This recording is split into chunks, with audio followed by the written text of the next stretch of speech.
Good evening, everyone, and welcome to the 44th Legislative District Virtual Town Hall.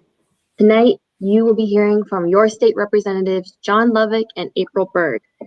We're reading questions that have been submitted to us in advance through a survey, so if you are tuning in now to this live stream, you can also post your questions in the comment section, and a staff member will make sure that your question gets to our lawmakers. So, to get started, I am going to open it up for some brief opening remarks from your legislators to introduce themselves. We will start with Rep. Berg. Representative Berg, the floor is yours. Thank you so much. And thank you everyone for tuning in to our very first town hall. My name is Representative April Berg, and I have the privilege of serving you in the 44th Legislative District. I just want to tell you a little bit about myself since this is our first time together in this format. I live in Mill Creek with my amazing family, and I am happy to be the first Black woman elected to serve to represent the 44th Legislative District. Currently, I'm serving on 3 committees. I'm the Vice Chair of Finance, I serve on Education, and I also serve on Local Government. It's my pleasure to serve on those committees because I'm able to work hands-on on issues that I care passionately about. One is serving kids, not just in our district, but all over our state, making sure they have a better, more robust education now and as they return to our schools. Also helping us in our local governments understand and have new regulations around GMA and planning for growth in a sensible way that includes everyone. And then also in finance, as we talk about those hard subjects like taxes, I'm happy to have the voice of the 44th on that committee. So with that, I'm gonna turn it over to my seatmate, Representative Lovick. Well, thank you, April. And I am John Lovick. I am in position 1. I used to be in position 2, and I have the great honor of serving with the amazing Representative April Berg. And what she did not tell you is that she has actually already passed 2 bills. And I have to tell you guys this, I went about 2 years before I passed my first bill because it was that freshman thing, but she's just an amazing lady to serve with. I actually serve on 4 committees. I serve on the Community and Economic Development, the Public Safety Committee, and the Transportation Committee, also the Rules Committee. That's a very, very tremendous committee right now because all of the bills are coming out of the various committees and they are now going to the Rules Committee. The only thing I just want to say is this. We have had to deal with, with a global pandemic, social unrest, and economic uncertainty. So all I want to do tonight is to wish everybody peace, patience, and kindness. And I think that April and I have experienced some tremendous kindness from the great people in the 44th District, and we want to continue it. So thank you for joining us tonight. And I really look forward to the questions or to just having a great conversation with everybody tonight. All right, thank you so much. So we have our first question from Kathy, who said, "Thank you for all you do, John. What can we do to help high school kids that are having so much trouble with online classes?" Oh my goodness, Kathy, that's such a great question. And let me just say, the first thing I like to tell kids, because our kids recently got out of school, and then I have grandkids now that are approaching the period where they will be in high school. What I do is just do everything you can to encourage them. Encourage them to keep studying, encourage them to do the things that we're doing, try to stay safe. We are going to get through this. I know it's very, very difficult because April and I were probably on the computer all day today. I was on it for like 12 hours yesterday. I know this is not easy for our kids. What we all have to do is to keep encouraging them. I take every opportunity that I get personally as a legislator to speak to classes, to let them know that they have these tremendous, a lot of them have great parents out there encouraging them, and they have what I call these nation builders. Yeah. Some of us refer to them as teachers, but they have these great nation builders that want them to do well. And these youngsters are our future. So let's keep encouraging them to keep doing what they are doing. We have to get through this pandemic. We have to get through it safely first. So that's what I would do. That's what I would say and encourage them to do. Okay. Our next question is from Rachel, and Rachel asked, "What are you doing about kids going hungry? This was a problem even when schools were open." Thank you so much, Rachel, for that question. And it is a sad truth that even before COVID, we had a lot of our kids in our schools going hungry. And we've got a lot of services in our schools to feed our kids, things like free and reduced lunch, things like breakfast after the bell. And frankly, they weren't enough pre-COVID and they won't be enough after COVID. So a few things that are happening right now. Our districts across the state are working really hard to keep every child fed. So any child that raises their hand in a school district, they're able to get meals 5 days a week from that district without filling out paperwork or raising their hand for free and reduced lunch. And that's really important. And I really wish more people would take advantage of that service. And again, that's for all districts. Look at your local district's website, see about how their food service is going, and get the food that you need for your family. But there's another piece to that. And Rachel, you kind of hit at that, which is when schools reopen, what's going to happen? Because we know that our families are going to be in even more dire straits. So one of the bills that I was happy to sponsor this session that we'll be hopefully looking at in the next few days on the floor is a bill that gets at eliminating the lunch copay for our reduced lunch students. Right now, our districts are feeding kids for free with state support as well as some federal help. I'm proposing that our state steps in and eliminate the lunch copay for our reduced price students. So that would be a huge step forward to helping all families get the nutrition they need, and especially kids while they're at school. And can I just add, if I may, April is being pretty kind. She is sponsoring a bill that will be a bill that we will pass to do just that. We're going to pass it Friday. And I know how hard she has worked on this. And I was in a meeting one day and somebody commented to me, this lady just knows what is needed in our district. She knows what's out there, what's needed. And I thought it was very, very interesting. That's going to be the bill that we're going to pass to help in that area. And I want to just comment on this too. I was raised in a very, very poor neighborhood. I know what it's like for these youngsters to go hungry. What I want to make sure is that we encourage them. don't be ashamed to step up. I've gone to food banks and passed out food, and at the churches and all these different organizations. I helped in line at Mill Creek Elementary when they were passing out food, and Cedarwood and all of the various schools. This is what it's for. We want to help our communities, because the last thing we need is to go through all of these this pandemic and have children be hungry. There's no shame in absolutely reaching out and getting the things that you need from schools. They are there to help.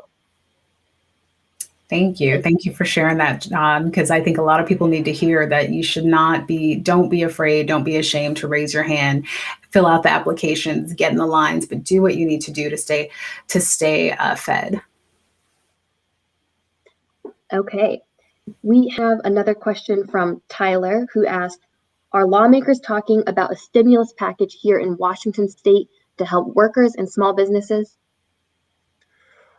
We absolutely are. One of the things that I think April and I are very, very pleased that just last Friday, I think 2 Fridays ago, maybe last Friday, we put $2.2 billion back into the economy. The governor signed it today. Those dollars are going to go right directly to people who need them. And those are the things that we're doing. We're working on a lot of other things that I know we need to do, but that's April's area because she's vice chair of the finance committee. I would love to hear some of your thoughts on this. Yeah, and Tyler, thank you for asking that. And I'm going to say it's what Rep. Lovick mentioned, that $2.2 billion stimulus package that's making its way to the governor's desk. But in addition to that, we're thinking about the small things that need to happen. And one bill that we passed off the House floor just recently took into account the fact that some of the PPP loans that people receive this summer because of the pandemic, those might be taxable events. So we passed a law, or we passed a bill that would make it so that those would not be taxed. And so we were listening to constituents just like yourself, saying, what do you need in your small business? What do you see as a way that we can make good policy that'll help you? So that was a piece of policy that was made because a constituent raised their hand and said, hey, wait, I've got taxes coming up in April. Am I going to have to pay taxes on this grant money? And the answer is no. In addition to that, we made it with no sunset. So we know there unfortunately will be other emergencies that happen and other grant programs that come in to help fill the gap. So those will not be taxed as well. The other thing that we did was really look at unemployment insurance and the fact that a lot of rates are due to potentially go up. And that's a bill that has been signed into law by I believe that one's already made it to the governor's desk, and that one will help with so that your unemployment insurance won't go up to those astronomical rates as a result of this public health crisis. So we're taking it bit by bit, step by step. Every step you see us take to help small businesses, know that that's just one step, and one more is coming, and one more is coming. So thank you, Tyler, for that question, and we're going to keep working for you. And if you are tuning in now, this is a live virtual town hall for the 44th Legislative District with your state representatives, John Lovick and April Berg. If you're watching now and you have a question for your lawmakers, you can drop it in the comment section and our staff will make sure that it gets to Representatives Lovick and Berg. Our next question is a live question from Bruce, who asked, there were many protests across the country last summer over excessive force by the police. Are there any reforms you have proposed, and are you in favor of reducing or eliminating qualified immunity? I'll start with that one. Just so you know, I spent almost 4 decades in law enforcement. I was a state trooper for 31 years. I was the county sheriff for almost 6 years. And I also served in a law enforcement capacity in the United States Coast Guard.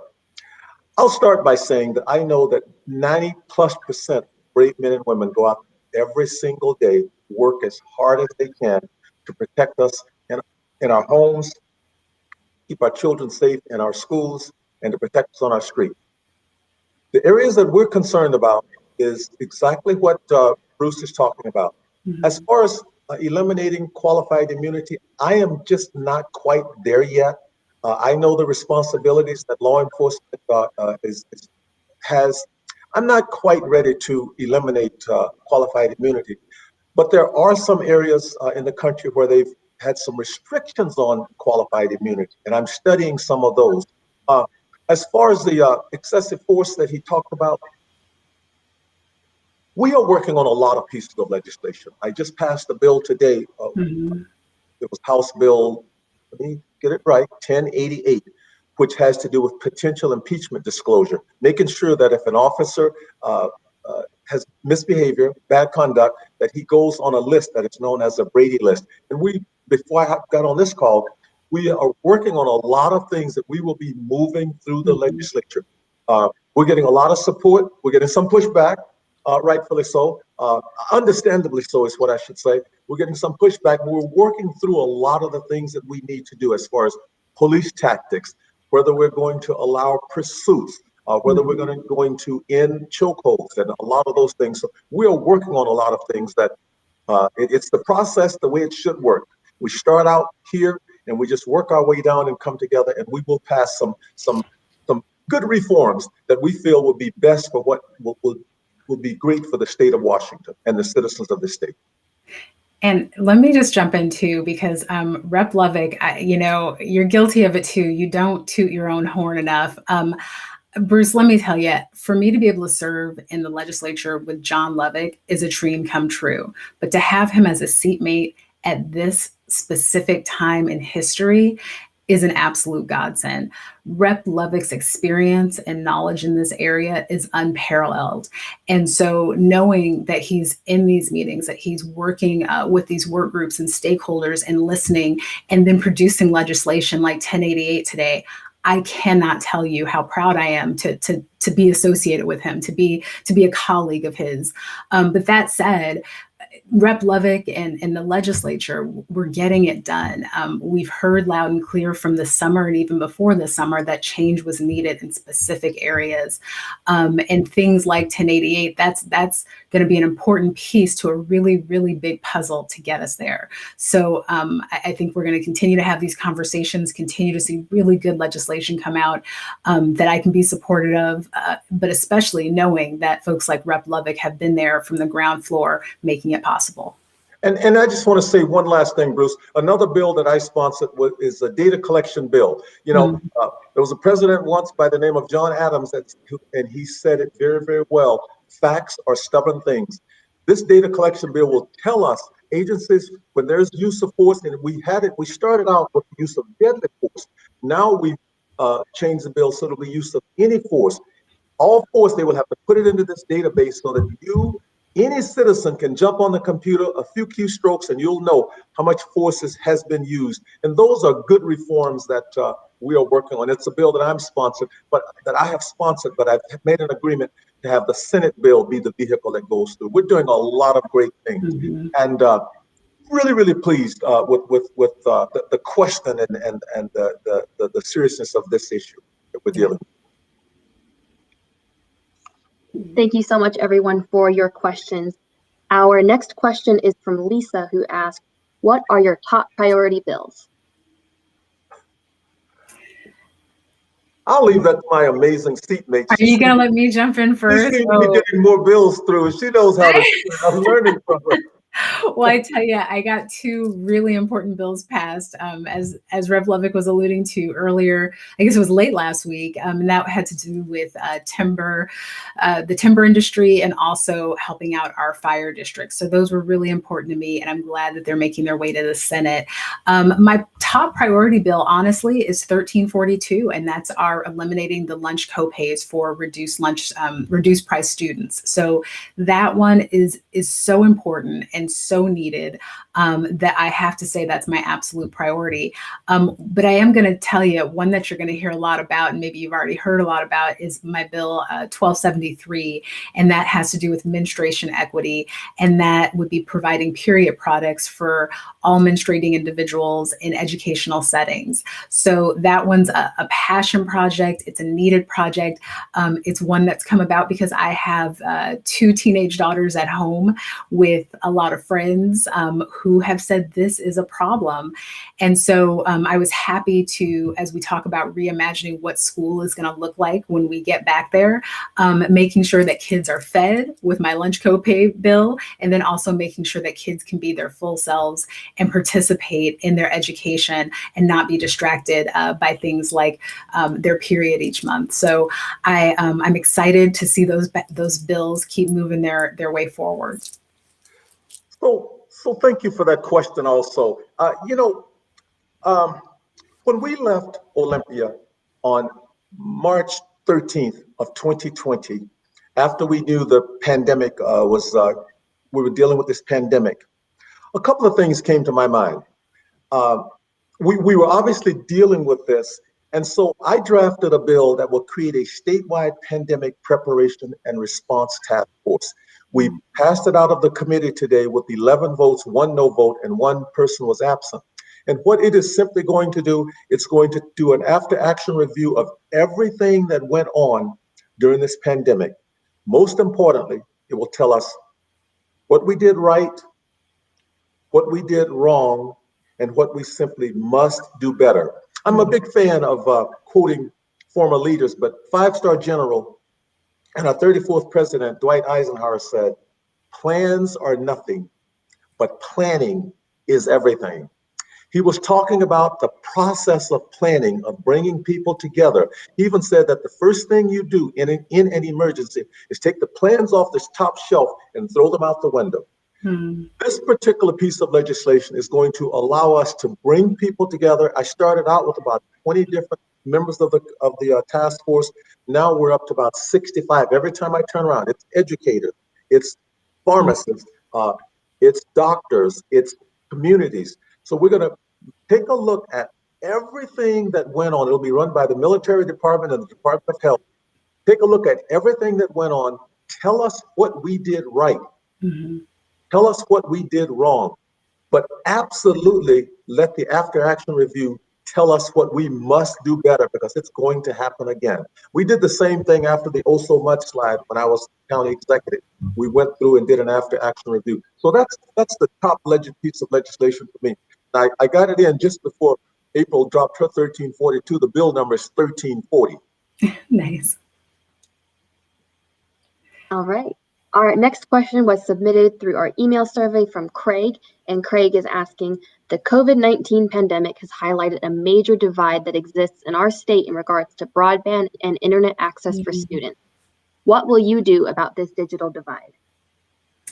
Well, I will jump in on that one. And Craig, that is a great question. It's one, as a school board director, I am very familiar with those issues. And I tell you, as a legislator, I am committed to fixing those issues. A couple of things, understanding that we have a crisis to begin with is kind of step one. And so we've thus far used our school districts as really utilities to provide broadband to students who don't have it. And it's worked, and it's been kind of a Band-Aid and kind of a stitched together process. The question becomes, post-pandemic, where are we and what do we have? And so what we need and what we're looking at the state level is making broadband really treat it more like a utility and not a luxury. So first is the access. And I think you saw, or we saw in the governor's budget, that he's committed resources to that.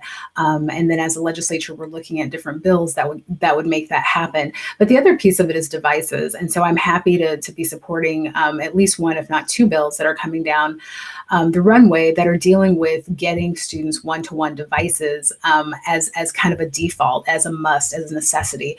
We know now, because of this crisis, that things like having a computer at home, having high-speed internet, they aren't luxuries. They aren't things that, if times are good, families should have them. These are necessities to make sure our kids are getting quality education, and frankly, to make sure our seniors are getting are not isolated and they're getting healthcare that they need, and making sure families that can't get out can actually do grocery shopping. So we need to make sure that our state is covered with broadband and that our students have one-to-one devices.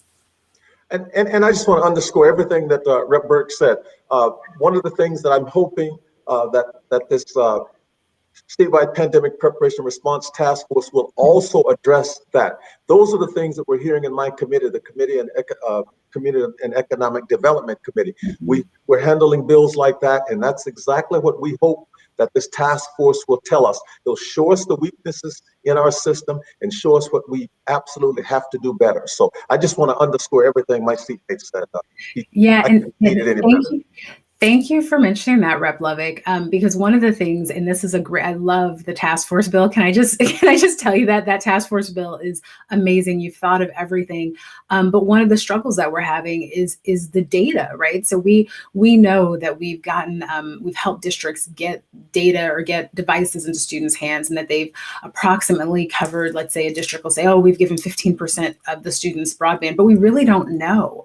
We don't have a state warehouse of data for, well, who all needed broadband, who all got broadband, how many devices do we need, and things like John's task force that he's proposed will help us get those data points before the next crisis. So thank you so much for that bill, Rep Lovick.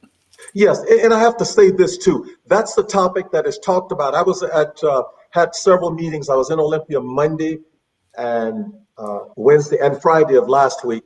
Drive down and drive back, and that's the topic that if you get on a phone call, particularly people in Eastern Washington, that's the topic that they talk about. And so it's something that's just huge. And we absolutely have to address it. We must address it, and we will address this. Absolutely. All right. Our next question is from William, who asked, Washington State has the most unfair tax system in the nation. I pay a bigger percentage of my income in taxes than millionaires and billionaires. What do you think about a tax on wealth? I have to hop in here because I know the expert in this topic is Berg. So I'm gonna let her know that I've been listening to her, watching and reading her messages that she sends. You know, people talked about this a lot during when we were seeking this position in September, October, and the first few days of November. And I don't serve on the finance committee, but it's so very, very clear to me listening to what I'm hearing as I listen to the things that come out of the finance committee. I listen to the public, is that our tax structure is absolutely upside down. I actually, when I was Speaker of the House for 8 months, I put together a work group to look at this, and Representative Frame was on that committee, and another Republican, to find some bipartisan ways to tell us what we need to do. Mm-hmm. And what I saw come out of this, and what I'm hearing from people all the time, is that and people will try and paint us and try and pin an income tax on us. I'm going to tell you something. We will not have an income tax. I don't want to step on Representative Berg's words, but we will not have an income tax in this state because we can't. The process of having one is just not going to work. It's not going to happen. But as far as a wealth tax, I think it's time that we take a serious view and see what we can do about taxing the wealthy people in the state. Representative Berg shared this with me a few days ago, and I didn't know this. She said we have over 100 billionaires. That's billionaires with a B. 100 billionaires in this state. And I don't know what the number was you said, Rep Berg, when you said if we did some of the things, the dollars we could rake in, I shouldn't say rake in, the dollars we could bring in to our system. So I am for a wealth tax in this state. I'll leave it to my fantastic seatmate now. Yeah, no, and I'll tell you, William, it was when you asked that question, I just wanted to say yes, because you're right. We have the most upside down tax code, the least progressive tax code in the nation, and it's a problem. It means that your taxes, that working family taxes, are too high. And so let me preface everything I'm going to say with what my seatmate said, and that's we do not believe in an income tax. This is not a tax on income, but I do believe and support a wealth tax. And it is because it's a much fairer way of taxing folks. And to just give you an idea of what that looks like, when you and me and other working families accumulate wealth, it's normally through our property, our real property, our homes. That's kind of what we hope to invest in, leave for our kiddos when they get older and we move on.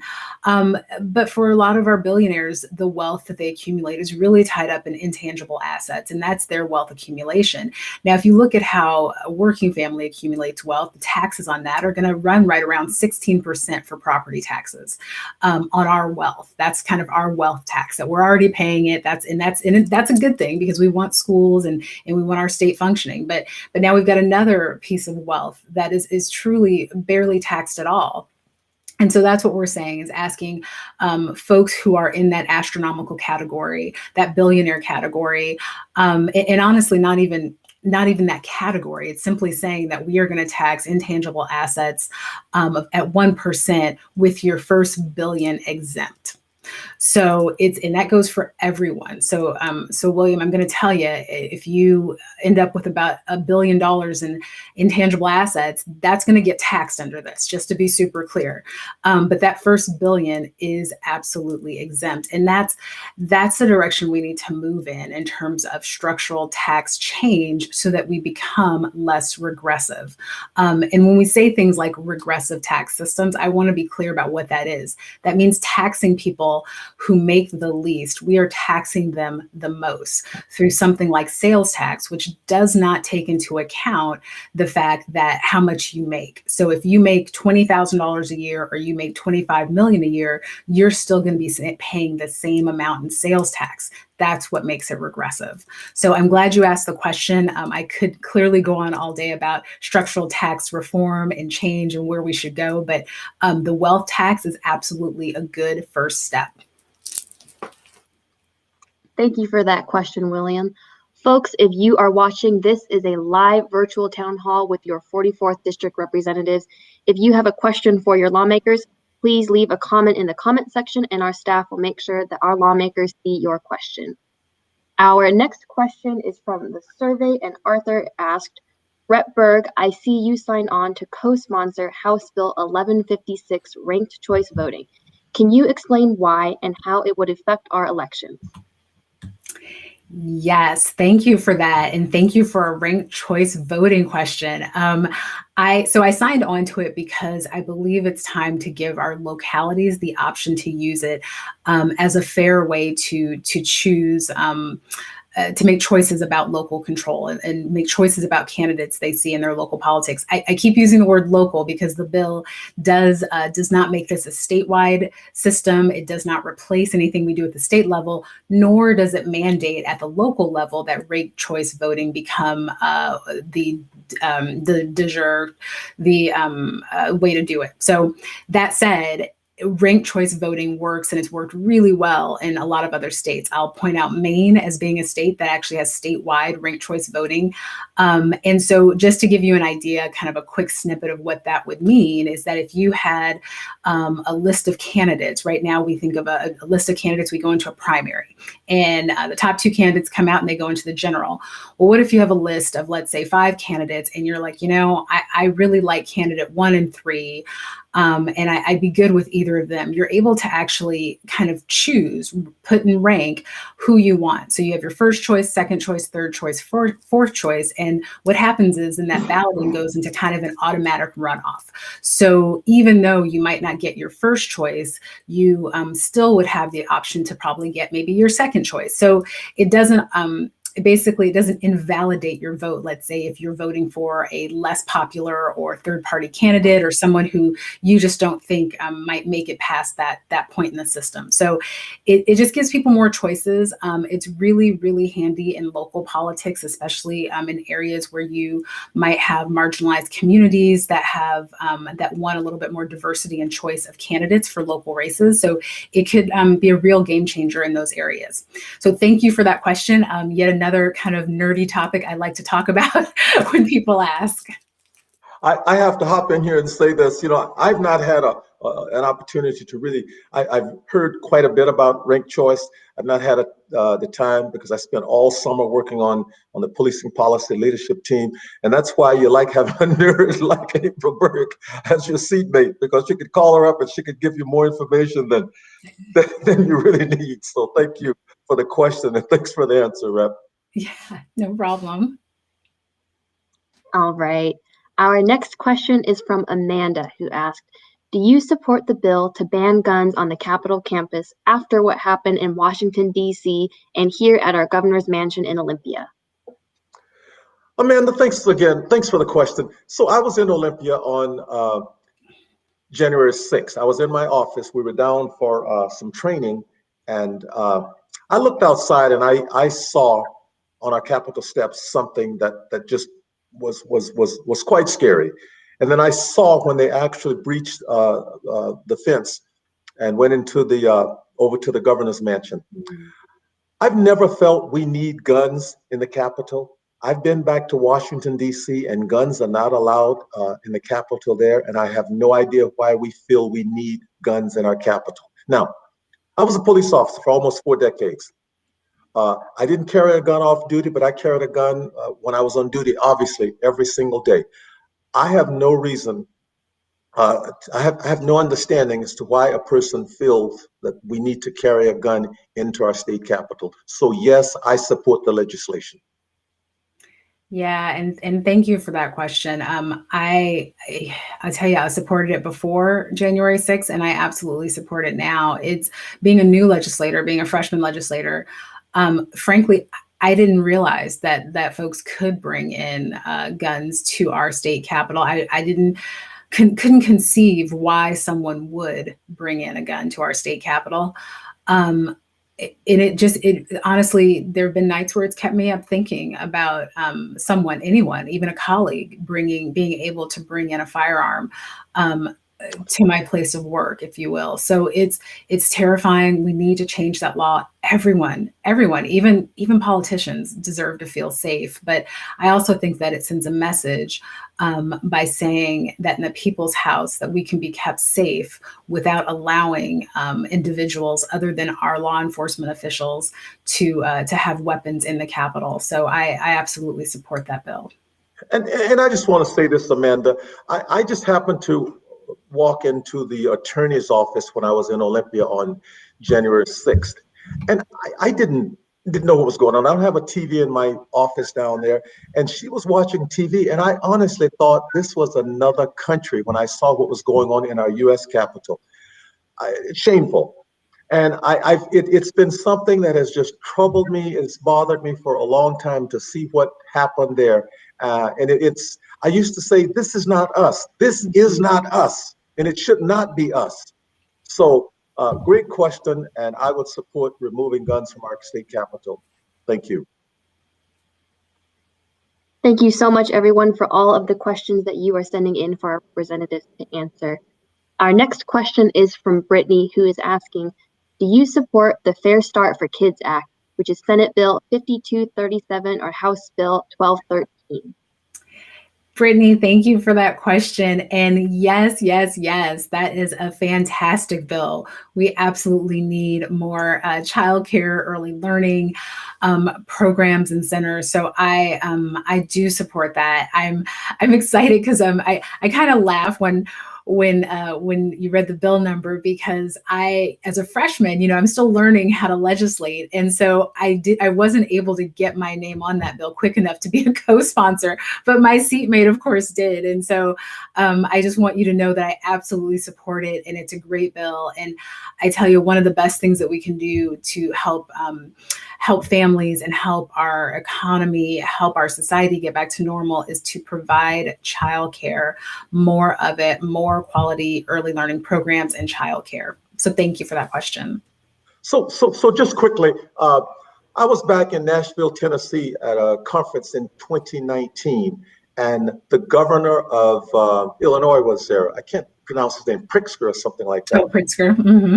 Pritzker, thank you. And I was going from meeting to meeting to meeting, and all of a sudden I just stopped in front of the door. He had about 250 people in, and he was talking about what they did, how they turned their economy around, how they changed their economy by having, Fair Start and by having early learning and childcare. These are some of the things that it's very, very clear to me that we absolutely need to do in our state. And I've been quite excited. As a matter of fact, I came back with some proposals, and then Representative Tana Sen and former Speaker Frank Chop were working on some things. So yes, I'm in full support of the Fair Start for Kids, the Fair Start for Kids Act. Thank you. Folks, if you are watching, this is a live virtual town hall with your 44th District legislators. If you have a question, please make sure to leave it in the comment section, and our staff will make sure that your lawmakers hear it. Our next question is from Brian, who asked, how did you vote on the unemployment relief bills? How did we vote, or how will we vote? I think how did we vote? Is that right? Yeah. So because we've on the last, I'm assuming Brian's talking about that last one. Yeah. If a bill came up, I certainly voted for it, and I can't remember how. I'll let April answer for herself. Yeah, absolutely. I think, and Brian, I think you're referring to the one, that big one that we kind of took some early action on, for unemployment relief. And yeah, absolutely. I know myself and Rep Lovick were both supportive of that, and not only voted for the bill, but we wanted to make sure it got done quickly and early, because that is what's so needed right now is just that unemployment help and relief, and especially for our small businesses and other folks suffering. All right. Our next question was a question submitted through our email survey from Jose, who asked, what are your thoughts on legislation that will push for cars to be purely electric by 2030 compared to California's 2035? Well, thanks for the question again. Is it Jose? I serve on the Transportation Committee, and it is a topic that we talk about on a regular basis. It's very, very clear that climate change is real. Not just in the state, but in this country and in this world. And I think those are the areas having electric vehicles are going to help with our climate change issues. So I support going to electric vehicles by 2030. I don't know that we will be able to do it, because when you think about it, that's not that many years, but we have to start somewhere, and we're working on some policies that will move us in that direction. Yeah, and that's a great question. So in terms of EV vehicles, I 100% support getting there by 2030 if we can. I think that if there's legislation out there and there's a plan to get there, then I will absolutely be supportive of it.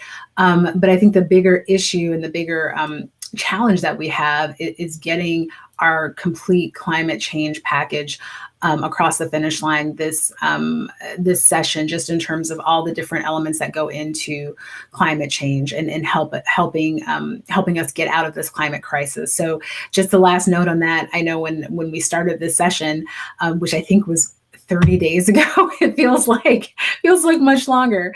But we were asked to really try and prioritize how and what we were going to propose for legislation, talking things that helped us recover from COVID, helped our economy recover, help with equity, racial equity specifically, but then also climate change, and I think that was an important fourth bucket is climate change. We cannot forget that everything we do has to be couched with thinking about future generations and the climate.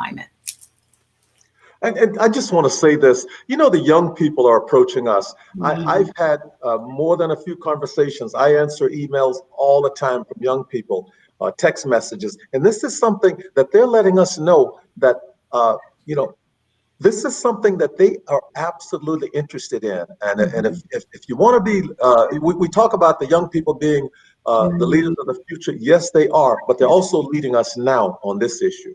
Absolutely. And we have a live follow-up question to that last question. This is from Yvonne, who asked, will rebates be available for electric vehicles?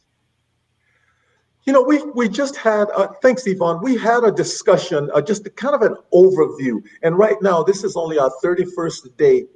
Today is our 31st day in the legislature. We have a few days to go. And some of the overviews, I don't know what the final answer will be, but those are some of the topics that we are talking about as we go through the process. So I can't answer that as to what rebates will be. I don't know, but I'm almost sure there will be some positive outcomes with respect to rebates. Okay, and our next question is from Gina, who asked, what is being done to secure more vaccines for those who want to be vaccinated? And why is Washington State not insisting that its educators be vaccinated before returning to the classroom? So that is a great question, and I'll try and answer it as best I can. And I know my seatmate will probably be able to chime in as well. But our state, honestly, is going as quickly as we can and getting all the vaccines that are available to us. There's really a scarcity issue at the nationwide level, at the federal level. So the one thing I can say about our state is that when we have the vaccine, we're able to get it out and deliver it to people effectively and quickly. The issue is that right now in our state, we are dealing with a scarcity issue around the vaccine. We've got hopes that the feds will come in and there'll be more vaccines approved and things will start picking up. And when they do, I tell you, the plans I've seen, the plans I know Rep. Lovick has seen, we are ready. We are ready to get it to people as soon as we get the vaccine. The other piece of your question was really important, Gina, and that's about our educators. And I'll just speak for myself personally. I want to see our educators get vaccinated. I want to see our educators move to the front of that line so that we can get our schools reopened with everyone feeling safe. That said, our state and our governor really is following science when as they roll out the vaccine. And again, with that lens of scarcity, understanding that we just don't have the amounts that we need to have. So there have been decisions made about where educators fall in there. I can tell you that the school districts I've talked to, they are ready to be all hands on deck when they're able to have vaccines secured for their folks. So I'm hopeful that as we have more vaccine available, that will change, because I absolutely believe that our educators need to be vaccinated. In the interest of time, I absolutely agree with everything Rep. Berg said. I actually went out and I was vaccinated in Monroe about 3 weeks ago, and I was quite pleased with the process. As a matter of fact, when I left, being an old traffic cop for 31 years, I wanted to go back because it was done so well. They moved us through the line, they had people directing traffic, and I actually wanted to go back and volunteer to waive traffic to help out because I was pleased with the way things were. My wife and I were supposed to be there at 10:30. The needle went in my left arm at 10:30. And so, like April said, there's just a scarcity. They just don't have the supply. But when the supply comes in, when we get the supply, I'm sure we're going to be in a position to move them through the process because it's organized quite well in this county. And I would say in most counties in the state of Washington. Yeah. Thank you, everyone, for your wonderful questions so far. Next, we have a live question from Randy, who wants to know, what will it take to replace the westbound trestle? Randy. $1 million question. That is the $1.8 billion question. I met with Senator Hobbs, our senator, 2 Sundays ago. We met over in Snohomish at the Starbucks there, and we had the same conversation. It's in the Senate budget, and I know there will be some negotiations depending on what we do. That trestle has to be replaced. I always tell people that I remember driving on that trestle as a young state trooper when I could shoot across and back in any kind of traffic, any time of day. I could go across and back in 5 minutes. Now it takes me 5 minutes to get from 20th, get down 20th to the middle of the trestle, what we used to call homemakers. It's just going to take dollars. I had a great conversation. I think it was Monday. I'm sure today is not Friday. It feels like it. I had a great conversation with Congresswoman Susan Delbaney, and she's hoping for an infrastructure bill to come through. And every time I talk with her, she starts the conversation out by saying, I know we need to address the trestle. I think it's going to take a lot of things that we do and to get some help from our federal partners. And that's what I'm hopeful of, that we are going to replace that trestle. It has to be replaced. If not, I'm afraid the darn thing is just going to fall down. I mean, it's just horrible if we haven't done it yet. Absolutely. And I tell you, Randy, I could not be happier to have a seatmate on transportation because Rep Lovick is there advocating for us on that committee. And I'm happy to be signing on to letters to advocate in my space to say we need this done. And to this point, talking with our federal partners, I was talking with one of our reps the other day too. And I don't think we leave a conversation without bringing up the trestle and transportation because it's so necessary in our district. But I will just say this, with my conversation with Senator Hobbs and Chairman Fye of the Transportation Committee, what I'm telling them, and I'm saying this, Randy, and I'm putting my fist down and my foot down, and I'm saying we have to do it. We can't mess around with this. People ask that question all the time. I go to Lake Stevens, I go to Snohomish, Marysville. People are, when I'm out there, that's the question people are asking all the time. We have to get this done. This has to be a priority, and it is a priority with me and with us. Absolutely. Thank you. We have a question from Hunter who is asking, I'm interested in what you plan to do about the big data breach from employment security. Wow. April, you want to try that one? That's a big question, Hunter. I tell you, it's unfortunately, right? The first thought that comes to mind is which one? Yeah. I mean, honestly. And so I think, and I say that, but we've really we had issues with that area. We are, I know, getting in some new leadership in that space, asking the questions, and really, again, saying this cannot happen. We have to have a more robust security system around employment insurance. So I tell you, we are championing solutions.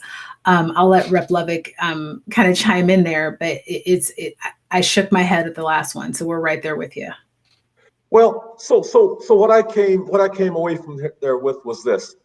I came away from there with a quote that I read in a book by Dwight Eisenhower, where he said, "Strength comes from the impulse to be fair and the willingness to be accountable." We are going to have to hold people accountable for this, and unfortunately, I don't think we are. I'm not going to deal with it anymore, where it's just kind of a throw up your hands and say it happened. We're going to hold people accountable, and if that means everywhere from whatever level of government on down, accountability has to play an important role. And right now, we're not holding people accountable. And I'll echo that sentiment.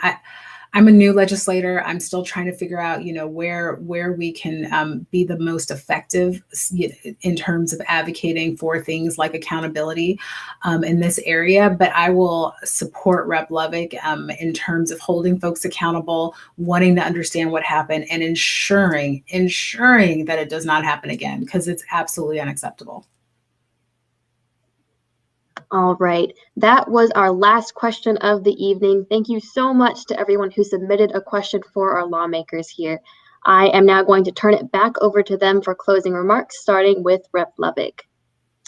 Well, thank you, Emily. And I'm just going to tell you what an honor that April and I have to serve and to represent you. And I will tell you this, we represent you. This is your office. If there's ever a time that you need to get a hold of either one of us, please reach out. I will find a way to call you back. Some of you have written me emails, and I always follow up with an email, I follow up with a phone call, and I try to write a handwritten note. It's just a great honor to serve as your representative in the 44th District. Thank you for the honor of serving you. Yeah, and I want to echo that. It's truly an honor to serve everyone in the 44th District. What I want to close with is just some hope. We're coming to you tonight in a different format. We're legislating in a different format, but one of the upsides of that is that we are kind of reimagining how we do community and how we do communication. So you can still communicate with us as we are serving virtually in Olympia. You can go to our Facebook pages. can reach out via email. You can sign up online to testify in committees on some of the bills you heard about tonight, or some of the bills that you find interesting in other committees that other folks are working on. And then, of course, you can go to YouTube as well as our Facebook page to find videos, not just of tonight, but of past testimony or past issues we've spoken about. So it's a new way that we're communicating, and it's not perfect. It's not going to be forever, but we're still here and happy and privileged to represent you. And one thing I wanted to point out about this new way of doing things, I can see folks are following us on Facebook and able to chime in real time with some amazing resources. I see Melissa out there chimed in with, how to find a vaccine. But again, people are connecting in different ways. So just thank you for being here tonight, and thank you for allowing us to represent you. And that is all the time that we have this evening, folks. Thank you so much for attending and for submitting your questions for our lawmakers. If we did not get to your question, you can directly contact either office with your comments, and their contact information will appear on this screen right after this. Thank you so much for joining us, and have a great evening.